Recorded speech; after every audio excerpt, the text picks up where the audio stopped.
我救了一个与我8分相似的濒死姑娘，而后我顶替她的身份成了威武将军府的嫡出大小姐。这谁才是我家大小姐将军府的老嬷嬷？犹豫不定的看着我跟楼央，怀疑自己老眼昏花般不停揉弄双眼。楼央一袭粗布麻衣，皮肤晒得漆黑，害怕的躲在我阿奴身后，我却穿着一身干净素雅的细棉衣，皮肤细腻光彩，还敷了粉。不过最引人注意的还是我不怒自威的气势。我起身毫不犹豫的赏了他一耳光，老了不中用，就滚出将军府，连主子是谁都不认识了。我自小习武，力气可不是一般的大。老嬷嬷惨叫一声，嘴角流出一丝血丝，身后2名侍女连忙上前扶住她。阿奴轻拍下罗央的手，示意他别害怕，便走上前扶起老嬷嬷，眼睛发亮。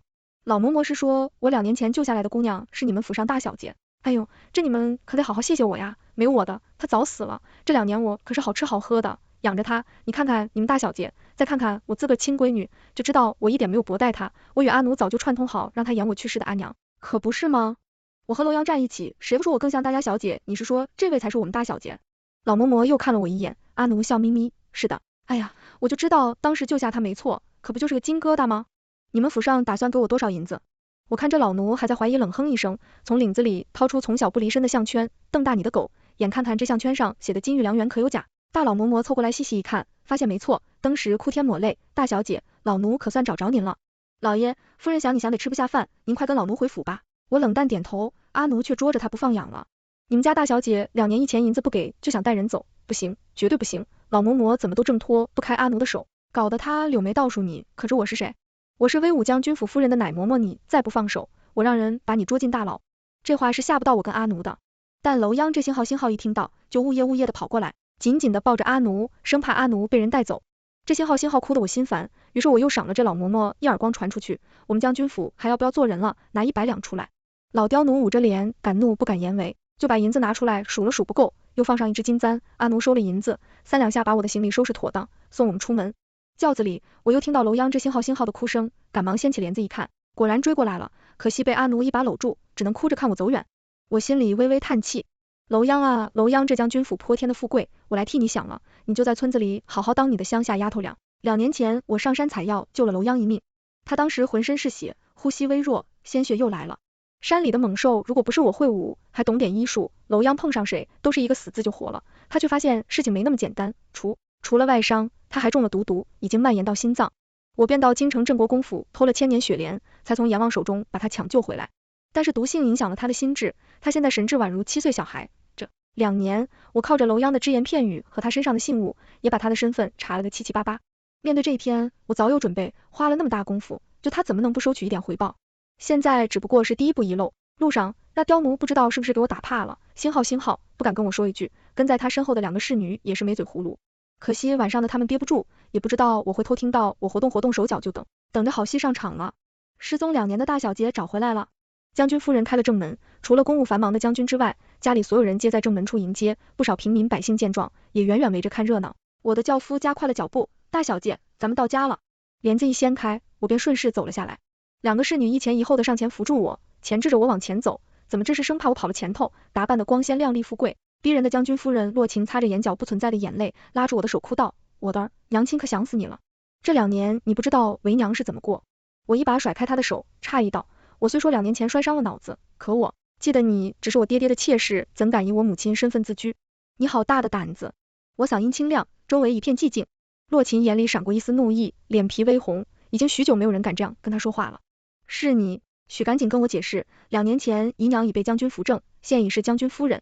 我一脸质疑，此时旁边却突然窜出一名身着长袍的肥胖男子，张开双臂朝我扑过来，2侧侍女紧紧抱着我的左右手，生怕我正脱开。我勾唇冷笑，这么瞧不起人。我右脚轻点地板往后一退，再飞起左脚一脚踢在男人的下巴上。不仅如此，我还夸张的尖叫，来人啊，有人刺杀将军夫人，快来人啊！我和洛晴本来就是面对面站着，现下我这么一喊，整条大街的人都知道有人行刺的事了。不少看热闹的老百姓听到喊声，纷纷涌进来救了将军夫人，那可是天大的功劳不说，教他怎么过来的，是不是有人故意放进来的呀？坐情一僵，又恨恨的一甩袖，你在外流落2年，怎么变得如此粗鄙？这是你表哥什么表哥？我阿娘可是独女，妾室扶正就是上不得台面，一群女眷在，这你也放任他一名外男进来，人就越聚集越多。此刻我的话，不少人都听得一清二楚。就是啊，这么多女眷，这男的怎么过来的人群也嘀嘀咕咕，对着洛晴指指点点。洛琴安排着阵仗，本来是想让我丢人，从而拿捏住我的婚事，没想到最后吃亏的是自己。大小姐在外流落2年，连将军府规矩都不记得了。来人给大小姐押到祠堂罚跪，待将军回来好好教导她这个家对楼央真是一点善意也没有关。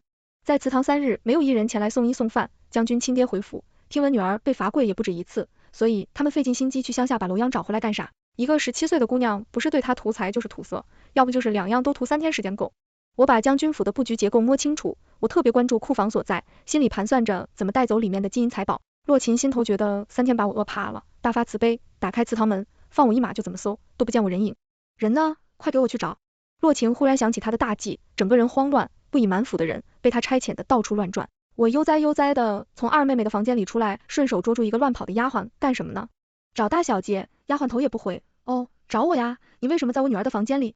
洛琴嘴角抽搐，狠狠地看着我。我逛遍了将军府，发现这个院子最好看，她的房间最舒服，我就进去睡觉了。怎么不行？你有自己的院子？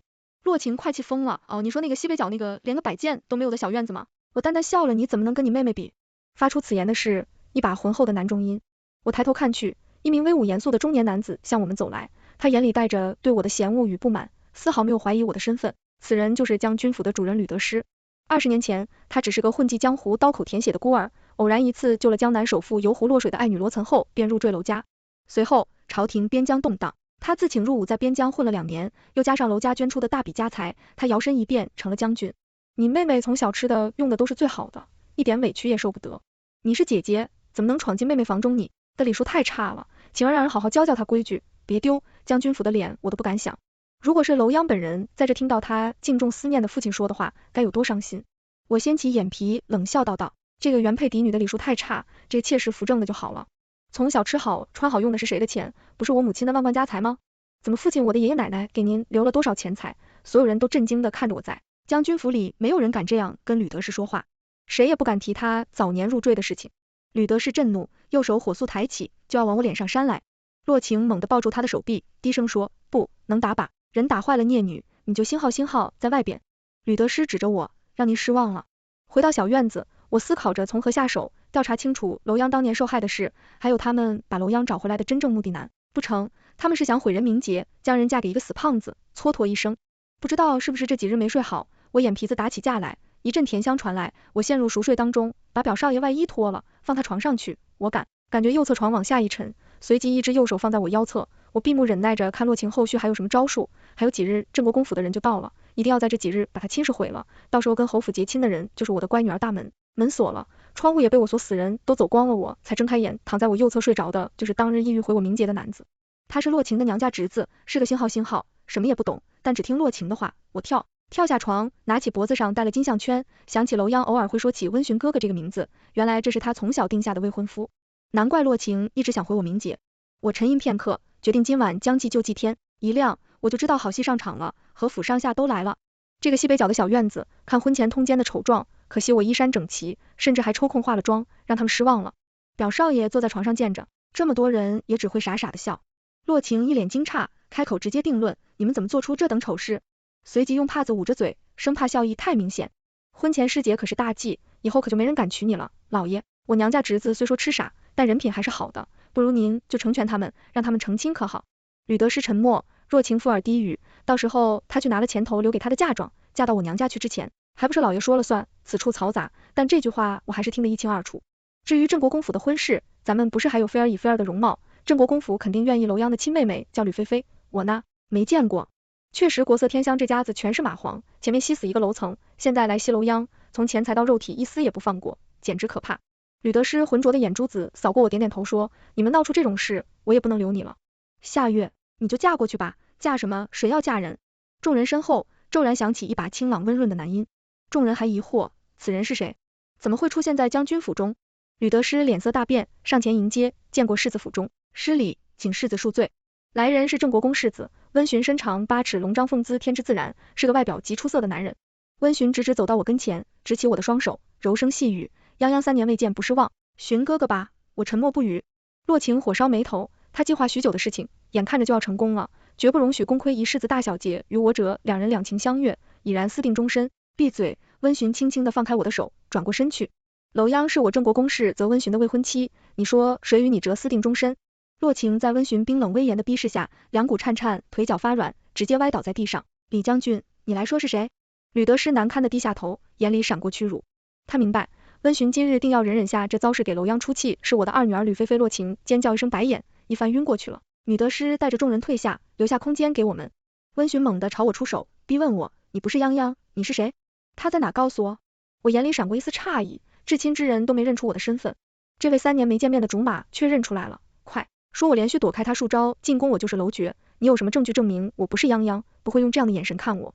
温询笃定地说。我想起楼央的眼神，小鹿一般又圆又大，扑向你时带着纯然的温顺与信任，谁看到都会心软，与我却是天差地别。你与泱泱长的真相，你们是什么关系？温询问。我跟楼央什么关系？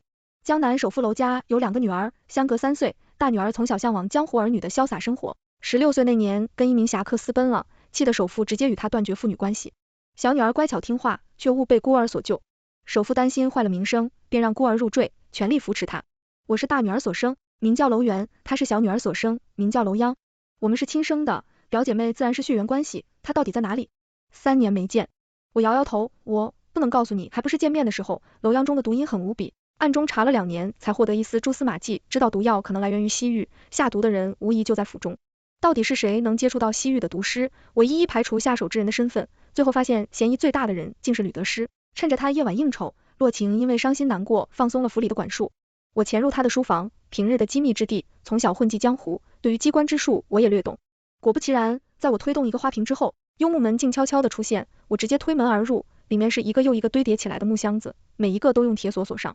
我挑了一个角落的铁锁，拧断斧，一打开便被金色刺了眼，想起我外祖父的100万家资，冷笑一声，利用我绝佳的嗅觉，我又暴力打开2个木箱子，一个打开是书信，另外一个则是2颗药丸。直觉这就是我要找的东西，我直接伸手去拿。关键时刻，外面却传来了吕德师说话的声音，我用手帕小心翼翼地包住2个药瓶，随即猫着腰，轻手轻脚地往外走。我手里捏着匕首，万不得已之时，就只能应上了吕德师的大手已经倒映在门上，远处忽然传来了喧闹声。看方位后院的方向，何事喧闹？吕德师问好，像是后院走水了，将军去看看。我轻轻一笑，来之前我就在后院撒些药水，烧水高温即燃烧得很快，但又不伤人，用来吸引注意力再好不过。看见吕德师走远，我又回头翻看箱子里的书信，翌日我便马上出府找人验药。药仙谷的医馆遍布全魏国，我出示贵客令牌，小厮立刻把我迎到内室去。在这里我却看到一名我意想不到的人，洛晴。他脸色苍白，却抛下身段面子恳求大夫，菲儿近来气色好多了，求求你过府看看他，求着你开。吕菲菲身子羸弱，见风则倒，几乎不踏出房门半步。大夫推开洛晴，摇头道，我早就说过，你女儿是中毒，没有解药，我看100次也是枉然。来人送客。洛晴掉头，却看见我神侧状若风边指着我骂，都是你楼央，都是你害了菲儿，当初那碗汤你为什么不喝光？你为什么要分给菲儿？我眼里闪过一丝差色，当时就楼央，我也好奇他居然如此命大，原来有人与他分食了毒药，我会把你的所有东西都夺过来，全部都给菲儿，这是你欠菲儿的。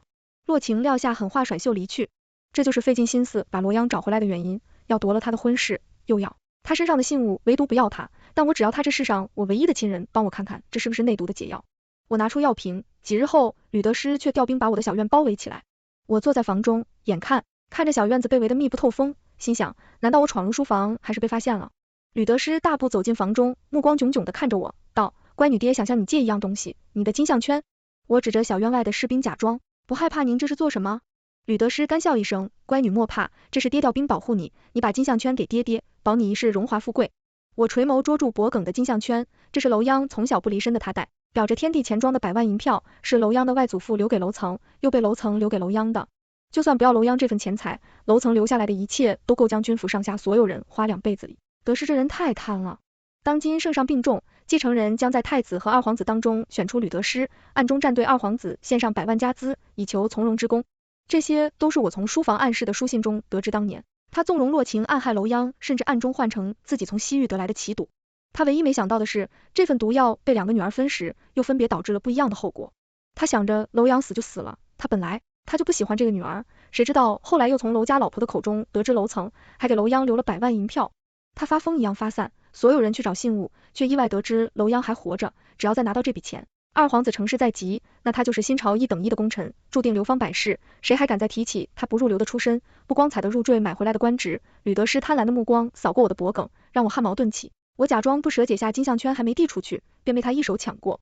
好爹的乖女儿，你且等着女得失像是看到破天的富贵出现在面前，紧捉着金项圈，大笑着离去。吕得失下令，将军府所有人军不得外出，小院外的士兵也调去府外，把各个大门都牢牢把控住。其实当晚洛晴把所有人聚在一起，他来回踱步，神色既兴奋又惶恐。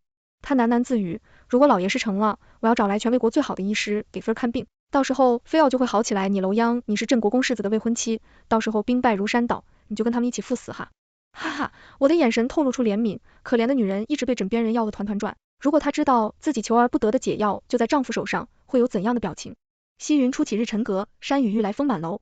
将军府的大门被毫无征兆的撞开了，下人们忍不住尖叫慌乱躲起来。我深吸一口气，哪怕提前做好准备，这一刻也难免紧张。直到来人摘下面罩，露出我熟悉的脸庞，我才轻笑起来。温询来了，那就是太子获胜。幸好你提前知会我一声，让我们早做好准备。温询向我拱手道谢。是的，我夜探书房，那日之后，我便找人第一时间给温询传递消息。郑国公府是坚定的太子党，但更关键的是，他是楼央的未婚夫，不能出事是你背叛了老爷，为什么？那是你亲爹呀！洛晴发疯似的尖叫起来，扑过来要扯我的头发。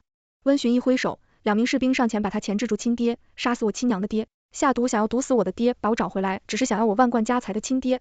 我捏住洛晴的下巴，一字一句问我的楼央，那个温柔纯善的少女，差一点就被你们这一家子害人精遭见死，我恨不得把你们碎尸万段，竟然还有脸问我为什么你娘是我害死的，是我为了当正室夫人害死了她，我不屑勾唇，没有吕得失背后暗中出力，以你的手段，你谁也还不死，不信你看看自己女儿你下的毒只是普通的毒药，为什么吕菲菲至今卧床不起，这种奇毒你见过吗？洛晴不停挣扎的身躯骤然僵住，她不敢置信的抬头看我，嘴唇震动着，你说什么？我拿出药品，这是我在你的好老爷书房里面找到的解药，我已经为吕菲菲吃下，剩下的你们到大牢里去对质吧。将军府的人全部被温询的人带走，四下无人，温询才轻声问道，能让我见央爵了吗？我让阿奴把龙央带到京城这里，更方便他后续的治疗和调养。罗央见了我，便猛地扑到我怀里大哭起来，他从没试过与我分开那么久，他以为我不要他了，姐姐我轻柔的摸摸他的头，眼眶也有些微热。姐姐在呢，别哭了。泱泱温询在旁边轻唤楼央，在我怀里蹭干了眼泪，才抬头看去，良久慢吞吞的说，这位哥哥好生脸熟。我已知回温询楼央的基本情况，他们闻言不由得僵住，但对上楼央如稚子般的眼神后，又掩去眸底，情绪温柔笑道，我叫温询，你可能不记得我了，但是我们从小一起长大。3年前，温询被送去边疆历练，他很努力，很认真，想拼搏一番事业，回来迎娶他的小妻子。但他没想到，就这短短的3年，他差点失去了她。毒药影响了楼央的心智，他现在记得的也是小时候的温询。我也有一个邻家哥哥叫温询，但是他没你这么高，大概认为这个温询不是什么重要的人。楼央又忽视了他，搂着我开始叽喳喳的说话，他声音像黄鹂鸟一样动听。姐姐，哥哥还说长大后要娶我呢，但是阿娘说高嫁会受委屈，我才不想嫁人，我要永远留在姐姐身边。阿娘去哪里了？不对，姐姐也不在呀，我的头好痛。楼央捧着脑袋痛苦的大叫起来，他混淆了记忆与现实，不要让他痛不欲生。我立马点了他的睡觉，抱起他来到郑国公府，温询邀请我们来此给楼央养病。楼央身份敏感，她毕竟是吕得失的亲生女儿，现在是改朝换代的关键时刻，为了避免意外，我也同意。而且温询能请来大魏朝最好的太医，他这几年都是这么过来的吗？温询脸色沉沉，我轻叹，等他醒来跟你说吧，我只有一个要求，先别杀吕家人，让楼央见他们一面，他们还不配这么早死。楼央服了解药，又精心调养了半个月，他的记忆一点点递回来，脸上笑容也一点点消失，沉默不语，真相与人性的打击让他失声。阿娘在我9岁那年离世，他身子硬是虚弱下去，我以为他生病了，我天天哭，我愿意把我所有的财富都给他，他把阿娘还给我，好不好？楼央靠在床沿上，脸色像纸一样白，沉默数日，他终于肯开口。温询躲在门外偷听，闻言差点冲进来，却被我的眼神威慑定在原地。楼央，你要明白一件事，他越是无止境的，他觉得你娘没有利用价值就杀掉，觉得你没有利用价值就放任妾室，害你发现你身上还有100万家财，他又不顾一切把你找回来。这样的人，你给他再多的不够。阿娘做错了什么？我又做错了什么？楼央问。你们没有错，我们不应该质疑自己。起来吧，我们去大牢里面问问他们这一面你始终要见的。我把取回来的金项圈又给他戴上，搂腰，好半晌才反应过来，点点头。温询在我叮嘱下，把吕得失和洛晴关在一间牢房，吕菲菲则单独关在他们对面。眼见着女儿的身体在地牢里还日日恢复生气，洛晴对我的话早已坚信不疑，做情爱治愈其生，物治愈其死。她以前多一心一意待吕得失，现在便多渴望让他死。我们来到监牢的时候，还听到他泼辣辱骂吕得失的声音，老娘真是瞎了眼，才会看上你这种废物。你连全力支持你的岳父原配妻子都杀亲生的女儿你也下毒，你简直狼心狗肺忘恩负义，你等着下18层地狱吧。幸好没让你成事，你也配一路靠着妻子才走到今日，只是苦了我的菲儿都怪我。吕德师神色麻木地跪在一侧，身上血迹斑斑，温询让人每日把他拉出去杖打。听闻失败之后，他后悔莫及，屡次念道为什么要上二皇子的船，结果不上，他现在还是风光无限的将军，拥有数不尽的金银财宝。又从洛晴口中得知是因为我出卖他才失败。他在狱中大喊大叫，只恨当初不够狠，竟让楼央活着，坏是他。看着2个一模一样的楼央出现在跟前，他瞳孔睁得巨大。你们洛琴也瞠目结舌，怎么会有2个楼角？这个才是姐姐。吕菲菲毫不犹豫地指向右侧的楼央楼。刘央低头看着跪坐在地上的吕菲菲，苦笑说，菲菲，当初那碗汤你是知道的，从小2姐妹感情就好。吕菲菲性子善良懂事，一次无意中偷听，得知嫡母的性命是自己亲娘害死的，从此这件事就埋在她心底。那碗汤，她只恨自己还是来迟了，让姐姐喝了半碗，姐姐，对不起。吕菲菲说。若晴听完整，个人愣住了，又是哭又是笑，她这一生到底在做什么呀？因为被自觉愧对女儿，所以她交给女儿嫡出的身份，国公府的婚事，100万家资，所有的东西，她不择手段也要抢过来，就不知女儿心底想要的是什么。她从没想过，菲儿明知道那一碗是毒药，还会喝下去好，全是错的，从嫁给这个男人这一刻就是错的。若晴的心彻底死了。楼央上前一步蹲下，只是吕德师，您认不出我吧？我来这里是想问你为什么要杀我？阿娘为什么要杀我？答案他都知道，但是他还要再问一次女德师，看看我又看看楼教，才讥笑道，哪个正常男人会愿意入赘，生下来的孩子都姓楼，没男人能受得了这种屈辱。我冷笑一声，你也会说是正常男人，但你是吗？你只是个废物啊，要不是楼家你还不知道在江湖哪个角落讨饭呢，真是端起碗吃肉，放下紫骂娘。吕德师气得脸皮涨红，浑身发抖。你到底是谁？是你坏了我大事，你为什么能和我女儿长得那么像？我叫楼元，你猜我是谁？我捏他一眼，你还不如一条狗，知恩图报，姐姐说的对，你就是废物。楼央红着眼骂一句，便转身走了。温询全程沉默地陪在楼央身后，吕德大手一挥，返还了将军府给楼，但牌匾摘下，规制撤掉，换上楼府牌匾。我当日会来将军府，一是想查明楼爵受害的真相，二是想找到他的解药。如今这些事我都完成了脚步，就便闲不住了。京城是很繁华很美丽，但还是比不上江湖对我的吸引力。大本就是江湖一闲散人士，理应回归江湖。姐姐，你敢走，你想过没有？我和菲菲2个弱女子还带着这几10万两的金银，没有你保护，我们会死得很惨。你下次回来直接给我们扫墓了。楼央还像个孩子一般拉着我右手臂，就不肯撒手。我毫不怀疑，如果我甩掉他，他会倒在地上开始撒泼。阿奴留下来保护你们，日日相处。阿奴早就把龙央当成自己闺女一样，你和温询的婚事还在，你打算什么时候嫁过去？开玩笑，郑国公世子的未婚妻还与国有功，谁敢欺负罗妖？脸红红的，我不想那么早嫁。姐姐不要逼我嫁人，你要走你就带我们走吧。我扶我苦笑，我行走江湖，带着2个貌美的弱女子，我怕不是疯了。就这样，我又被挽留了一阵。温询整日里往罗府跑，这一日被我拦在半路上，冷嘲热讽。温询，你到底会不会追人？不是说青梅竹马这么久，你也没把楼央搞定，还能不能吃上喜酒？有点用行不行？在朝堂上叱咤风云的权臣，在我面前大气不敢喘一声，微微弯着腰，拱手苦笑。姐姐，你帮帮我，我能怎么帮你？楼央被我养在乡下几年，性子也了，他就是怕嫁进去之后又过上以前大门不出二门不迈的日子。你要是能解决这个问题，我就做主给你定下婚事。我已经是楼央唯一的长辈，虽说我也没有成亲。温询大喜，立马掉头飞奔。走了几日后，温询赎回之前楼家进过的书局、药店、绸缎铺，交给楼央，并立下誓言，以后绝不会打扰楼央出门经商，他就算出嫁也是自由的。其中有一家慈恩堂，专门收留各种无依无靠的姑娘。妇人楼阳决定找人教授他们读书识字，再找人教习他们一些简单的武术。这任务楼央打算派给我温询。楼央大婚当日，我表现得比谁都高兴，酒一杯一杯地下肚，不一会儿就被送回房间歇息。等客人都送走之后，我才背着行囊悄无声息地跃上房顶离去。桌面上有我留下的书信，无忧会回来。